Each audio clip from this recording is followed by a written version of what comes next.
Hi hello friends, welcome to Ruchi Malenadu. ಇವತ್ತು ಮಧ್ಯಾಹ್ನದ ಊಟಕ್ಕೆ ಸಾಂಬಾರು ಏನೂ ಇಲ್ಲದ ಕಾರಣ ಈ ಥರ ಒಂದು ಕೈಗೊಜ್ಜು ಮಾಡಿಕೊಂಡೆ. ತುಂಬ ಚೆನ್ನಾಗಿರುತ್ತೆ. ಈ ಥರ ಬಿಸಿ ಅನ್ನಕ್ಕೆ ತುಪ್ಪ ಬೆಣ್ಣೆ ಇದ್ದರೆ ಈ ಥರ ಒಂದು ಗೊಜ್ಜು ಮಾಡ್ಕೊಂಡು ತಿಂತಾಯಿದ್ರೆ ಸೂಪರ್ ಕಾಂಬಿನೇಷನ್ ಬಿಸಿ ಅನ್ನಕ್ಕೆ. ಹೇಗೆ ಮಾಡೋದು ನೋಡೋಣ ಬನ್ನಿ. ಮೊದಲಿಗೆ ನಾನು ಒಂದು 3 ಹಸಿರು ಮೆಣಸಿಕಾಯಿ ತೊಗೊಂಡಿದ್ದೀನಿ ಮತ್ತು ಒಂದು ಚಿಕ್ಕ ಗಾತ್ರದ್ದು ಈರುಳ್ಳಿ, ಬೆಳ್ಳುಳ್ಳಿ ಒಂದು 5ರಿಂದ 6 ಎಸಳು ಮತ್ತು ಸಾಂಬಾರು ಸೊಪ್ಪು, ರುಚಿಗೆ ತಕ್ಕಷ್ಟು ಉಪ್ಪು, ಅಚ್ಕಾರದ ಪುಡಿ 2 ಟೀ ಸ್ಪೂನ್ ಆಗೋಷ್ಟು ತೊಗೊಂಡಿದ್ದೀನಿ, ಜೀರಿಗೆ ಪುಡಿ 1 ಟೀ ಸ್ಪೂನ್ ಆಗೋಷ್ಟು. ಇದಕ್ಕೆ ಹುಣಸೆಹಣ್ಣು ಬಳಸ್ತಾ ಇಲ್ಲ ಫ್ರೆಂಡ್ಸ್, ರಸನ ಮಾಡ್ಕೊಳ್ತಿದ್ದೀನಿ. ಈ ಥರ ಒಂದು ಮಸಿಯ ಕಲ್ಲಲ್ಲಿ ಮಸ್ಕೊಂಡ್ರೆ ಈ ಥರ ಒಂದು ಕೈ ಗೊಜ್ಜು ತುಂಬ ಚೆನ್ನಾಗಿರುತ್ತೆ.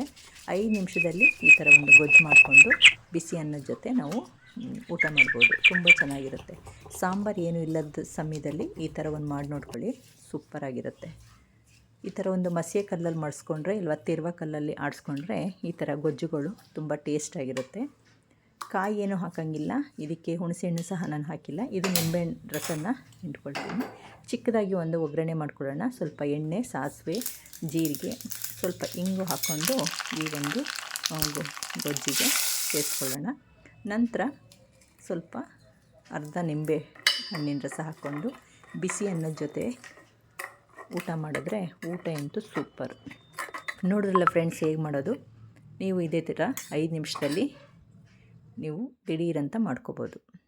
Thank you for watching.